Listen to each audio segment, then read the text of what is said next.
Hello and welcome to episode 31 of the Roots Report. I am Daniel Poulter, your local Bay Area Oakland Roots, San Jose Earthquakes, as well as some Cal Athletics, dabbling in some Sharks soon, but let's not get too hasty. I'm glad to have you all here. As always, make sure to like and subscribe if you're not.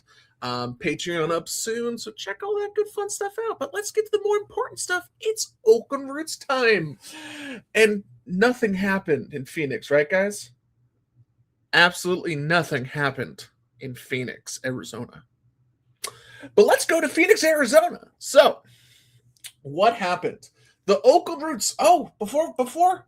Hold. It's time. It's time. The Roots got a point. The Roots got a point.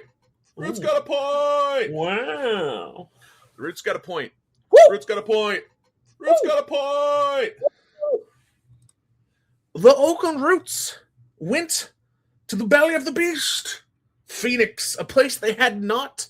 Well, Phoenix as an opponent, the last 7 times they had played them, not a win among them. They had secured points with draws, and they had faced defeat, but they had never won. And the Oakland Roots head to Phoenix in a battle of top 4 teams, and they come away with 3 points, a 4-3 victory over Phoenix, all 7 goals scored in the second half. We also have some people that have not scored in a while finally showing up, as well as Mr. Reliable putting on a show, Peter Wilson. I salute you. But we'll also talk about Peter Wilson. He is a massive part of sculpting the conversation of what this game was, because there's a lot of opinions. And when I mean opinions, I mean we're still trying to narrow down all the facts on what actually happened to Peter Wilson at the end of this game as he left in the 89th minute on a stretcher. We'll get to that. But Oakland Roots now sit in a tie, but because of USL's absolutely bat crazy breaker system, currently in the Western Conference, we have in first place, as of time of recording, Orange County is playing right now, but you'll see. Orange County is currently in first place with 24 points. The Oakland Roots, at 14 games through the season played, almost half, 1 game away from half. They are at 21 points, a West leading 23 goals scored, and everyone's pissed. I kid. But also, there's a lot to talk about this team because it's still a weird team. The Oakland Roots go down to Phoenix. They pick up that win. Also, key to note from the other side of the table, I was looking at a lot of Phoenix fan groups and their beat writers, and they're in full panic freefall mode right now in Phoenix. This is actually a really great time to survive with points against Phoenix because their back line, they have dealt with more injuries than the Oakland Roots. You'll notice former Oakland Root, or just in general, they just were out without players, but they still have something. But that back line, especially when it came to Danny Trejo getting the start, Peter Wilson were eating them alive. It was a very noticeable tactical change where the Roots, instead of kind of doing their normal, we're going to maneuver slowly up through the field and then attack when we're ready. They were just from the back, or from specifically like Tommy McCabe and anywhere on that midfield line. Even before they got across the line, if they saw a deep space, they were just like, we're going to send it for the overrun. And that deep, just getting behind the defensive line, because really Phoenix's defense just struggled immensely. They were just hemorrhaging the entire game. And it is unfortunate that this game was as close as it was, because the Roots statistically are a little all over the place, but it felt like the Roots at multiple points during this game were just like, we've put up 2 goals, like we're up 2 goals on you. We are clearly the better team. And then there's instantly you're like, oh God, panic mode. It's going oh so badly. This is DEFCON 5 panic. And you're just like, what's going on? I don't know. So let me see if I can bring up here the good old fashioned Fought Mob. Let me see if I can grab us a lineup, because there's a lot to talk about, and some of these scores are not as indicative as you would imagine. We'll get to it. Let me add this to our storage. Boop. Get my ugly face. We're gonna go small box for me. So things to keep in mind with this game. This was the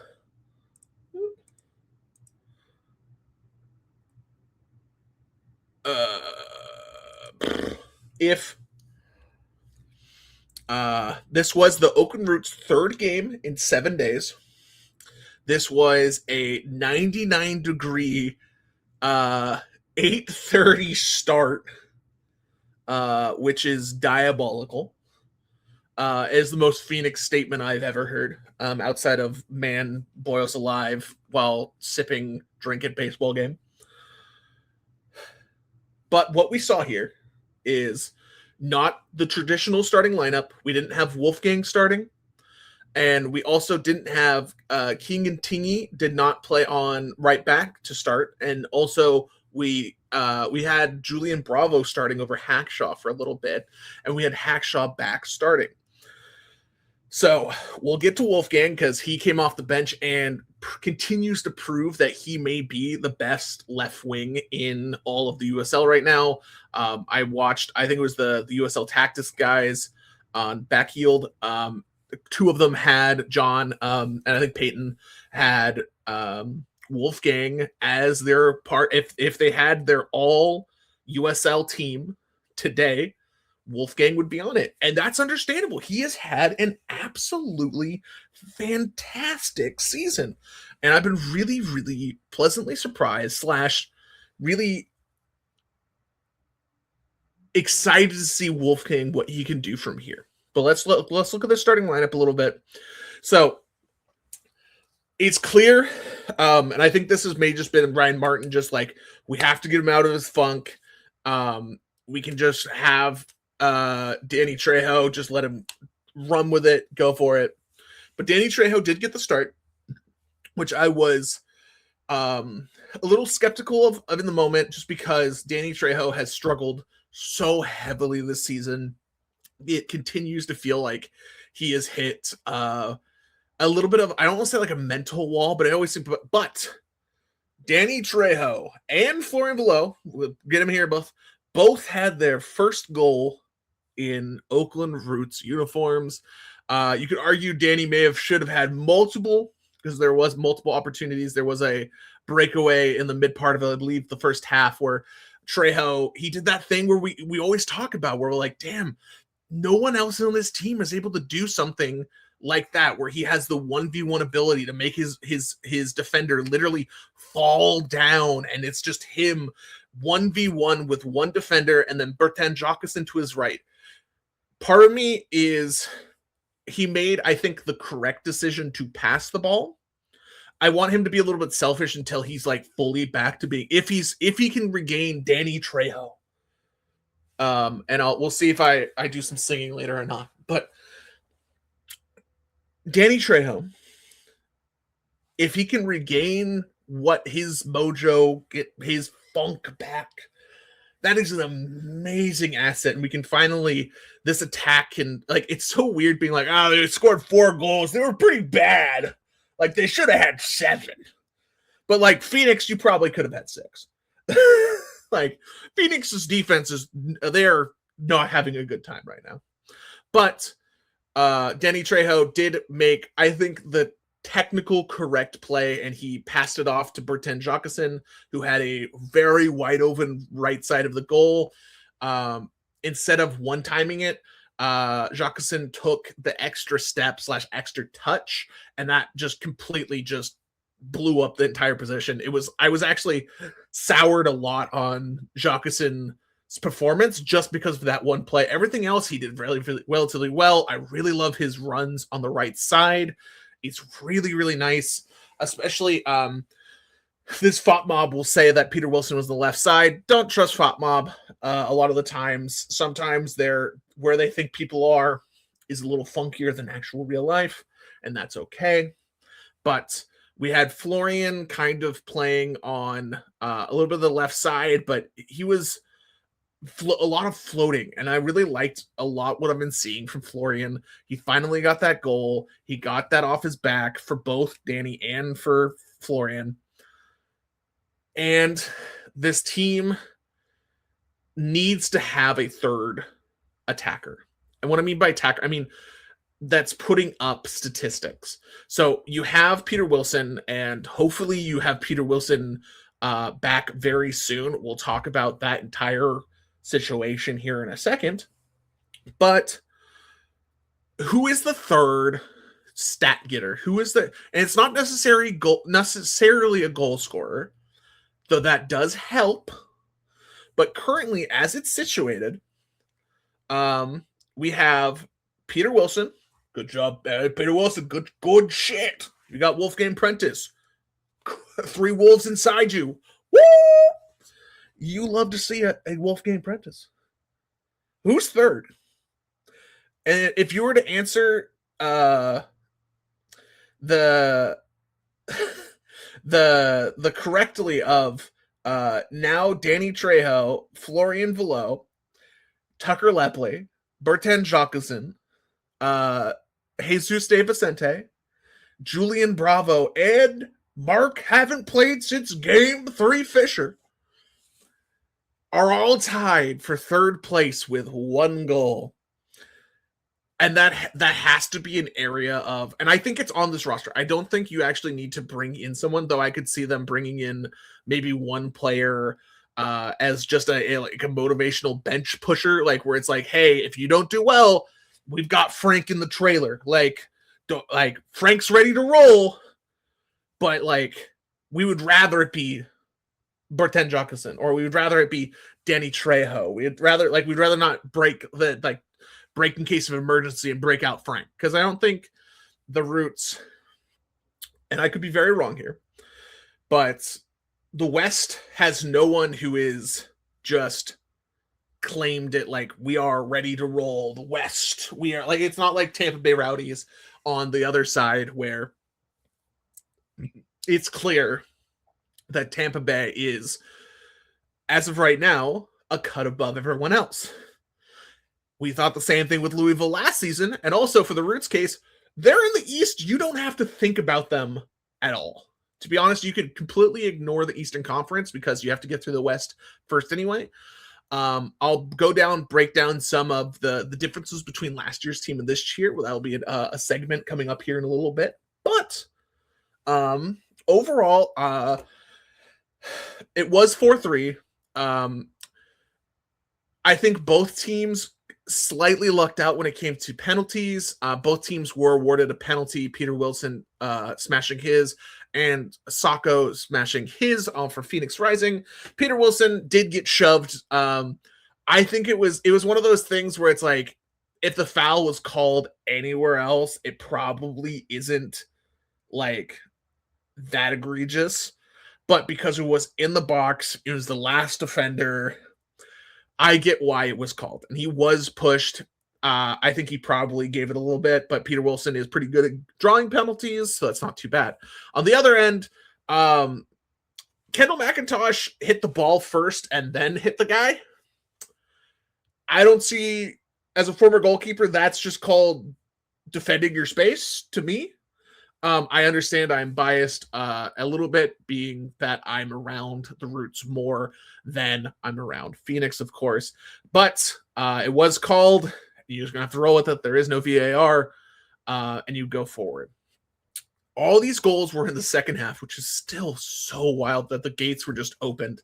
And yes, did McIntosh give up 3 goals? Yes. Penalty, I don't blame him. Like, if you save a penalty, awesome. If they miss a penalty, awesome. you expect the other team to convert on a penalty. It doesn't matter how good you are usually. So I don't take that against Kendall. There was a couple times where there was some funky like box actions where but like the other two goals that they scored were both relatively pretty like solid goals where I wasn't too upset. McIntosh did have, I believe, 6 saves on the game. There was some, especially late, where he was absolute nails. I am totally fine with McIntosh if they go forward with it. I think people know my stance when it comes to McIntosh versus Spiegel, though I have come around to a mild, lukewarm. I'm fine. Like if in 2 weeks, I guess it's a week and a half now. Again on July 4th, if Rafael Spiegel is trotted out in New Mexico against New Mexico United, will I be shocked? No. It definitely seems like one of those things where Ryan Martin is trying to figure out in film. He's a really big film guy, and seeing the nuances and seeing how you take the suggestions and everything you push forward.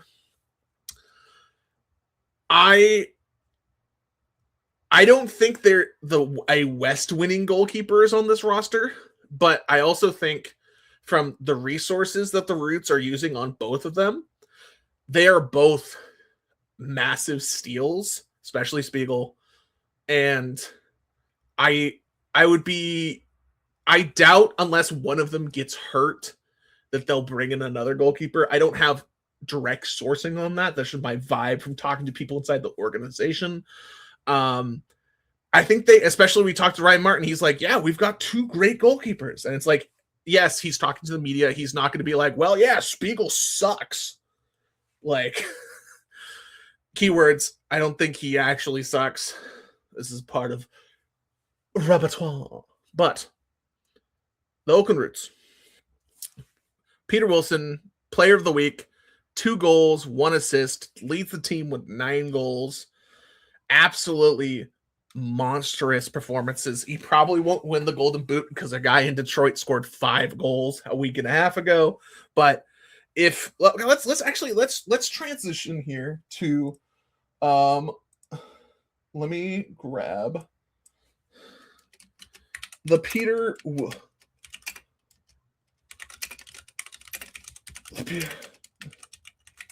me see if I can spell situation. Nice. We've done it, boys. So, Peter Wilson, one of his best games in an Oakland Roots jersey. He was absolutely magical in the second half. He was able to find those runs. Keep in mind, the Phoenix defense was really bad. They just let everything was running, especially the Florian Velo goal. We'll get back to Wilson here in a second, but like the Florian goal was like he just picked the wrong side to match Florian, so he just gave Florian the entire front side of the post. And if like Florian's good enough, like he's gonna score that. He's gonna get his head on the ball. He's gonna be able to get something to push it forward and direct his body, and he's gonna get that goal. Like that's pretty evident here. So Peter Wilson in the 89th minute, we saw because of course I was not there. I've been trying to hunt down some people who were there to see what we can deem from the situation. And the situation is that in the 89th minute, Peter Wilson went down. It wasn't on camera. We just saw the aftermath. We don't know if it was contact. We don't know if it was non-contact injury. But Peter Wilson went down, and we could audibly see him like basically like swearing, like reading lips. And he had to be stretchered off. He could not walk off on his own, and he had to be stretchered off. And I'll be very honest with you. At first, my first gut reaction was, oh, they're up 4-3. It's the 89th minute. This is some gamesmanship. I'll be very clear with you. I thought it was some gamesmanship. But it slowly started to leak out through unvetted sources, but from people who were there, that it could have been a very significant lower body injury, which would have taken him out for potentially the rest of the season, or at least until the end of the season / playoffs. And that would have been astronomically destructive to this team's chances. And that's when you do have to go get a striker, is if you lose Peter Wilson, because he is, outside of probably Tommy McCabe, and you could argue maybe even Wolfgang, his ability and his finishing ability now, like, he is truly like evolved or like pushed himself into another realm where he is truly one of the top players in this league, and he is something to be planned for and something to be feared. And it would be devastating if after a USL Player of the Week, if he was gone for the rest of the season. And I have been doing some digging, and it appears that, and none of this is confirmed by the team yet, so the Roots are usually pretty ho-hum, like they do not really tell us anything on injuries unless we have a availability with Ryan Martin after a game. There is not a game until July 25th. There is the Spokane Velocity game, but we also don't know where that game is. Could it be at Lake Merritt? Could it be at Cal State Eaton Bay? Could it be sent back to Spokane? All I know is it probably, keywords being probably, like 99%. I think there's a cricket match being played on the same day at the same time, so it will not probably be at the Coliseum. I don't know where that game's happening. I'm digging. Anyone know? Who knows? But that's probably our first opportunity that we're going to be able to ask, hey, how's Peter Wilson doing? Unless he plays against New Mexico, then, hey, he's doing great. But from what I've been able to gather, keywords, I'm still trying to, this isn't like fully sourced yet, but the vibes I'm getting from people is that they dodged a massive issue, which is really big. If he is able to it be just like a fluke, or like something was didn't feel right, or like it was super precautionary, that is amazing news, because like this team can make the playoffs without Peter Wilson, but it is the most first round exits I have ever seen without Peter Wilson. He has truly made himself a stunning key part of this team, and it is what a, like, I'm not sure exactly who brought it in, because a lot of people have different opinions, but I'm so glad that Peter Wilson is still on this team. He was not shipped out last year. He was not taken off this team, which probably could have been a thing after his struggles last summer.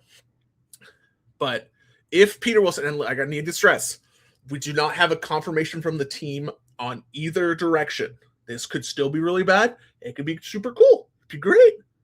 Because if you leave Phoenix with 3 points and a healthy Peter Wilson, that is a monstrous game for your season results. Let me see if there's anything else I wanted to mention outside of Wolfgang came on the 69th minute. Nice. And he had 2 assists, and the game really felt like it kind of flipped the second they brought Wolfgang in. He was immediately able to add so much to that attack, and I think I truly, I haven't got this confirmed or not, but I believe he didn't start because it was 3 games in 7 days. Give him a little bit of a breather. He's still able to play. He showed his worth. I think this break came at the perfect time for the Oakland Roots. It allows you to get David Garcia, Mark Fisher. You can get fully healthy when it comes to Peter Wilson, or if there's anyone else. Though, before we go on to talking about the standings and also where the Oakland Roots were last year at this time, I do want to bring your attention to something that I noticed is, I guess, 2 things. First thing is the Roots did not use Faisal Batash or Tucker Lepley, which both seems like mistakes. I truly think that Tucker Lepley needs to be playing more, and that's not just because he's an MLS player. I think his ability to change a game is something that this team just doesn't have. And yes, is the argument then, hey, he could become a super sub and he comes in at the 60th minute each game and causes chaos? Maybe, but I think he's better served starting and then you figure it out. Yes, is the midfield the strength of this team where there's so few spots, which we'll get to a person who is not shown on this list, which is very noticeable. Which I guess we'll just do right now. Ali Al-Asnawi did not make the trip. And that is very interesting because he is not one of the 510 kids anymore. And like they usually don't send the 510 kids or the kids who are when you have a home game, you're able to add a few more to your roster for the home games. It's a kind of a perk that the USL has, and you're able to bring those guys up and you can use them. But that's not the category Ali's in. So is he hurt or is he about to go out on loan? Is my question. I would not be shocked to see an announcement anytime in the next month of Ali Al-Asnawi has been transferred to like Boise or to Knox or like one of the top teams, or even, to be fair, Spokane Velocity. Like that makes a lot of sense to me. Like it makes a lot of sense. Allow him to get time, show what he is, show that he is of the USL championship level, that he is a starter in this league. And maybe he just doesn't fit Ryan Martin's system. And that's okay. And maybe he's too young. Because, like, I have to go look it up in Loudoun last year, but outside of their superstar Egyptian striker, they didn't really play many young guys at Loudoun last year. And maybe that's just a Ryan Martin thing that, like, hey, you have to be, like, it's the same thing with maybe like a Steve Kerr or even a Kyle Shanahan when it comes to a wide receiver in its first year, even Stribling this year.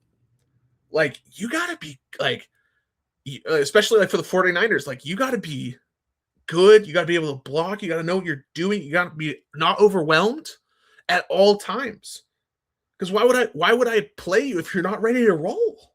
And yeah, Ali Al-Asnawi makes some youthful mistakes because he's only 21. And yes, I understand that 21 is usually when most players are in the beginning of their meteoric or already past their meteoric rise. And like he should be stuck. If he was that good, he should be starting. So this is something to watch. Because this doesn't, like, I would not be surprised if the Ali Al-Asnawi camp is annoyed. Or like the fan, like it's like last year everyone was praising him as like the future of the franchise. And now he's 6th on the depth chart. Like, I'd be pissed. Like, I would want to get loaned out tomorrow.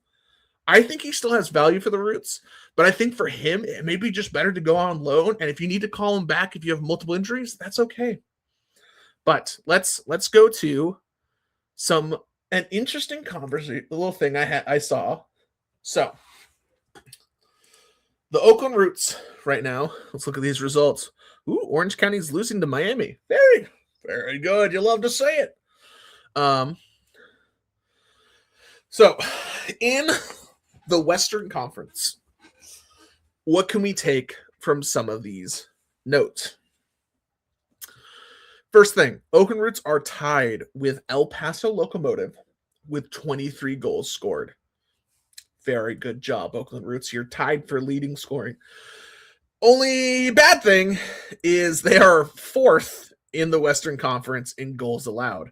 Like that 23 would look a lot better if they were at 14 and then you have a plus 8 or 9 goal differential. That's pretty hot. That's not shabby at all. But the thing I wanted to bring up here is we are actually 2 things I want to bring up. The first thing is the Oakland Roots are at 14 games. It's a 30-game regular season, and you're at 21 points. Last season, Colorado Springs Switchbacks made the playoffs with 37 points. So the Roots currently are 16 points off of, and it looks like San Antonio just started their game. So we'll see if I've been lying to you about them being second in the West holds or not. But the Oakland Roots are 16 points from a hypothetical playoff line. I would argue 40 points would make you so you're probably guaranteed safe, or at least likely to be safe with this Western Conference. But if the Oakland Roots double what they have done so far, they are a playoff team, and they are also a home hosting playoff team, and that is exciting to think about. The other thing to keep in mind here is the Oakland Roots last year, a lot of the season, they were behind games. So we could always be like, oh, hypothetically, they could be way better than they are. And then they were the Oakland Roots. This season, Oakland Roots are at 14 games. If you scroll down here, Sacramento, who's sitting below the playoff line, has only played 12 games. Oh, Lexington, sitting here in 11th place, has only had 12 games. New Mexico, who's behind you by only 3 points that you're playing in 2 weeks, is 2 games behind you. So let's say Sacramento wins both of their games. That means they're in second place in the West.